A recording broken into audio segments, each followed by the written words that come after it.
If I wanted to start a dispensary in Oklahoma, walk us through how we start a dispensary. Okay. So you find a location that's compliant with zoning and make sure it's not near a school, and that the facility is vetted. Just zoning is the big thing. Just make sure it's zoned properly. We file an application through OMMA. We get your license, which is the $2,500 OMMA license. After that, depending on if it's a dispensary or a grow, you'll pay between $300 and $500 to the Oklahoma Bureau of Narcotics for a license there, which is frustrating because it's just because it's a Schedule I CDS federally. They make us register with them. And it's just an extra measure with security and fencing and just stuff like that. If you're a dispensary, you'll also need a food permit in order to sell edibles. So that's another $850 or something like that. And then depending where you are, if you're within city limits or county limits, you might also need some sort of local permit, and that just varies depending on where you are. But that's it. That's it. And is there social use? Is there social use? Yeah, well, before COVID, like you could pass joints and stuff. Like, is there a place that you can go to smoke with your buddies? So technically you can go to a place. You're allowed to smoke anywhere you can smoke tobacco and smoke a joint. That's the law here. I'm fucking moving, man. Dude, I told you, when I was in Oklahoma, I just share with you guys. I'm going to have to open an office there. Do they have reciprocity with Illinois? I doubt it. It's a tourism spot, but man, weed has really set us off. No, so when I was there with Hempfest, it was the fact that we were consuming, I think it was the Marriott or whatever hotel we were staying at, blew my mind. Just smoking in Tulsa, you know, and that's why I was trying to share the article there. It's just showing pictures of, because Hempfest is very about education and rights, and that's what we were doing. They were giving forums and how to what Washington was, and you guys what to expect.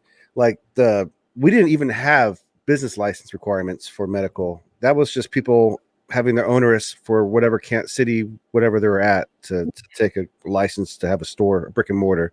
Yeah.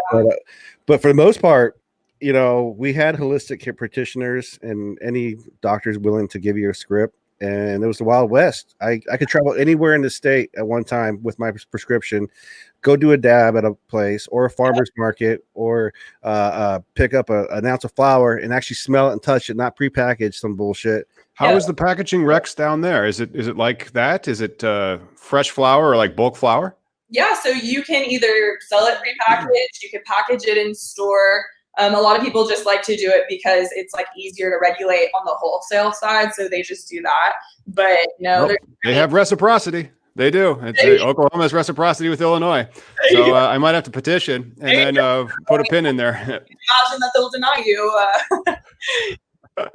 Well, no, like just register as being a lawyer in Oklahoma. Yeah, but I mean, you can have a ton of marijuana on you as a patient here. I mean, I think it's up to 3 ounces on your person. Home grow? Concentration. What? Is there a home grow? Yeah. So if you're a patient, you can have 6 seedlings and 6 mature plants. So you can basically keep rotating.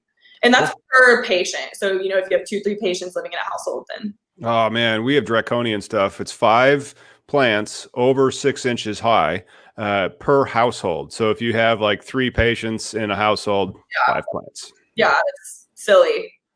Have you guys noticed an influx of residency? Because when we were doing the Oklahoma Hemp Fest, there were people coming from Texas, all over the place, just trying to learn about the plant and the process that we experienced and what Oklahoma was about to see. Yeah, there's a huge California rush just because it's astronomically cheaper to live here. Yeah. And it sounds like it's astronomically easier to get a license there, because I was just looking at the licenses for Fresno, California. I'm like, this is Illinois. This is basically Illinois, you know. $100 person essentially to get one. So yeah, it's I would say California is huge. Michigan is a recent influx for Oklahoma, I think, because they're just trying to expand a little more and it's not too far away in the scheme of things. But yeah, a lot of California residents here. What's the barometer? I'm sorry, go ahead. No, I just can't. We have full-on adult use legalization, and it's less legal than it is in Oklahoma. It's just crazy. Yeah, it is crazy. Tom doesn't like free capitalism. No, I like it. I just like it. I'm like, hey, how come we are regulating this stuff like it's the? Well, they're scared of that. Like, but then the same thing. People would like, yeah, they go broke. And so if you just allow more competition into the market, the people that are going to end up winning are still going to be the people that end up winning. They're going to be the ones that have like $10 million and then can afford to have a loss leader or to like have that $25 eighth that they think is about 29% THC. There's a Harvest. There's a what? Is that the Harvest brand out of Arizona? I just mean those companies that are, established in themselves with capital. Yeah. These mom and pops are going to go away because they can't make their bills if they don't make every single harvest. If they get mites, they're done for. But these bigger companies, they can withstand that, and that's just in Oklahoma. That's going to be the kicker. Yeah, no, I agree. And here in Washington, when it was medical, I'm still trying to explain to my kids, like when I used to disappear for a couple hours and come back. I was like, look, there was a market. It gave that low barrier entry. Gave the citizen a chance to like make $1 million. There's so many millionaires that transitioned from the medical market to the 502 market. Some passed and some lost all their money. That was a gamble in itself because Washington doesn't give a F. But you guys created that low barrier, and that's what I see. I see a lot of Oklahomans coming out with Rolls Royces, and Yeah, but everybody and their grandmother was growing in their backyard for 20 years and thinks they're the best. And so yes, they do. Coming to a head where it's like, no, your product actually sucks because you're outside in Oklahoma. And I'm not saying that all outside product is bad, but it's really hard to make that your premier product if everybody else is doing indoor, especially when we have tornadoes and harsh winters and harsh summers. Right. So it's just an understanding too that you're gonna have to morph a little bit. It's not exactly like you always thought it was gonna be. Oh, for sure. That'll be interesting for a lot of your California clients that are coming in because of the climate change that they see. Do you see them? Because in California, it's fine for greenhouses, but it's also great for premium indoor. So what type of grow organizations and I guess we grow organizations or like outfits are you seeing? Is it a lot of premium indoor or is there a lot more greenhouse? So I try to avoid telling my clients to do greenhouses in Oklahoma because there's more security measures as opposed to a grow house. It sounds crazy, but it's just, I think because you can see through it or it's more translucent, that the state does not like that you can, it's stupid, I know, but they make you put up extra security barriers. So I always, say if you're going to do indoor and you can afford it, do grow houses. If you can't afford to do indoor, maybe you should be looking at downsizing and then expanding later on because outdoor is just not selling like it needs to be. And even the processors, we have this average products that even the processors, when they usually take lower grade stuff, they don't need to. So it's just kind of getting lost.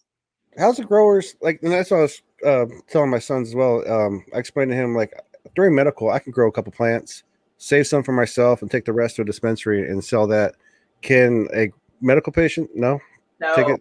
You have to have a commercial license to sell. And that's a $2,500. And how hard is that to get again? That's still low, man. $500 hard, or I would say roughly $5,000 all in all. $5,000, you can be selling cannabis in Oklahoma. What's the max amount? I get the license. Is there a max amount? Like, is there a tier? Anything? Nothing. No, holy crap. Licenses, and there's no cap on amount of plants, and there's no cap on space either.